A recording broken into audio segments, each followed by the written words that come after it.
अस्सलाम वालेकुम मेरी प्यारी यूट्यूब फैमिली। आज मैं आपके लिए बहुत ही ज़बरदस्त पोटैटो स्नैक्स की रेसिपी लेकर आई हूँ। ये मज़ेदार स्नैक्स इतने क्रिस्पी और क्रंची बनकर तैयार होते हैं कि जब आप इसको एक बार घर पर बनाएंगे ना तो आप इसको बार बार बनाएंगे। तो देर किस बात की है, चलिए मेरी प्यारी यूट्यूब फैमिली बिना टाइम वेस्ट किए इन मज़ेदार पोटैटो स्नैक्स को बनाना स्टार्ट करते हैं।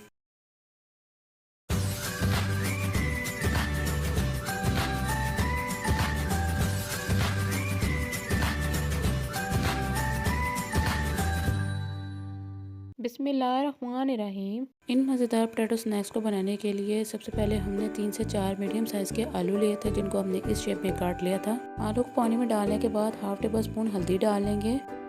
अब इसको हमने मिक्स कर लेना है और 10 मिनट के लिए मीडियम फ्लेम पर पका लेंगे। जितनी देर में हमारे ज़बरदस्त से आलू उबल रहे हैं उतनी देर में हम इसकी डो तैयार कर लेंगे। डो तैयार करने के लिए बोल में 1 कप मैदा डालेंगे। मैदा डालने के बाद अब इसमें हाफ टेबल स्पून हम नमक डाल देंगे। नमक डालने के बाद अब हम इसमें 4 टेबल स्पून ऑयल डालेंगे। ऑयल डालने के बाद अब हम इसमें थोड़ा थोड़ा पानी डालकर इसकी डो तैयार कर लेंगे। मेरी प्यारी यूट्यूब फैमिली, आपने एक बात का ध्यान रखना है, पानी आपने एकदम से नहीं डालना है, नहीं तो आपकी डो ख़राब हो जाएगी।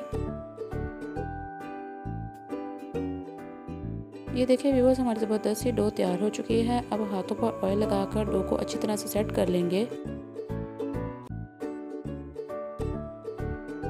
ये देखिए व्यूअर्स, हमारी ज़बरदस्त सी डो तैयार हो चुकी है। अब हम इसको एक साइड पर रख लेंगे और वापस अब अपने आलू की तरफ चलते हैं। आलू को पानी से निकालने के बाद हम इसको एक बोल में डाल लेंगे। बोल में डालने के बाद हम इसमें एक चॉप किया हुआ प्याज डाल लेंगे। प्याज डालने के बाद अब हम इसमें एक कटी हुई हरी मिर्च डालेंगे। हरी मिर्च डालने के बाद अब हम इसमें 2 टेबल स्पून फ्रेश हरा धनिया डालेंगे। हरा धनिया डालने के बाद हाफ टेबल स्पून नमक डाल देंगे। नमक डालने के बाद हाफ टेबल स्पून सुरख मिर्च पाउडर डाल देंगे। सुरख मिर्च पाउडर डालने के बाद अब हम इसमें हाफ टेबल स्पून कुटी हुई लाल मिर्च डाल देंगे। कुटी हुई लाल मिर्च डालने के बाद अब हम इसको हाथों की मदद से अच्छी तरह से मिक्स कर लेंगे। मिक्स हो जाने के बाद अब हम इसको एक साइड पर रख लेंगे। आलू को मिक्सर साइड पर रखने के बाद अब हम वापस अपने डो की तरफ चलते हैं। काउंटर पर मैदा स्प्रिंकल कर लेंगे और हाथों की मदद से डो को अच्छी तरह से सेट कर लेंगे। डो सेट हो जाने के बाद हम इसको बेलने की मदद से बेल लेंगे। बेलने के बाद अब तैयार किया हुआ आलू का मिक्सचर इसके ऊपर अच्छी तरह से लगा लेंगे। आलू का मिक्सचर लग जाने के बाद अब हम इसको हाथों की मदद से अच्छी तरह से रोल कर लेंगे। मेरी प्यारी यूट्यूब फैमिली, एक बात का आपने ध्यान रखना है, आपने इसको रोल करते हुए अच्छी तरह से बंद करना है ताकि फ्राई करते वक्त इसके किनारे खुल ना जाएं। अब हम इसको छुरी की मदद से एक एक करके कट कर लेंगे।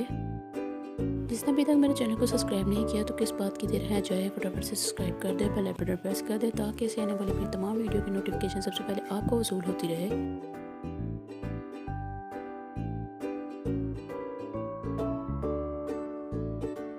ये देखिए व्यूअर्स, हमारे तमाम स्नैक्स कट हो चुके हैं। अब इसको हम मीडियम फ्लेम पर फ्राई कर लेंगे।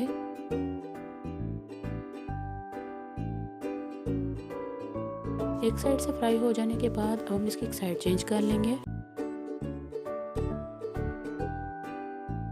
जी व्यूअर्स, हमारे ज़बरदस्त से पोटैटो स्नैक्स तैयार हो चुके हैं। अब इसको हम पैन से बाहर निकाल लेंगे। मुझे उम्मीद है आपको मेरी ये ज़बरदस्त सी पोटैटो स्नैक्स की रेसिपी पसंद आई होगी। वीडियो अच्छी लगी हो तो उसको लाइक कर दें, चैनल पर नहीं है तो चैनल को सब्सक्राइब कर दें। बस प्यार इस वीडियो को दोस्तों के साथ ज़्यादा से ज़्यादा शेयर करें। मिलते हैं इंशाल्लाह अगली वीडियो में इसी तरह की मज़ेदार सी रेसिपी के साथ। अपना और अपने प्यारों का बहुत ज़्यादा ख्याल रखिएगा। अल्लाह हाफिज़।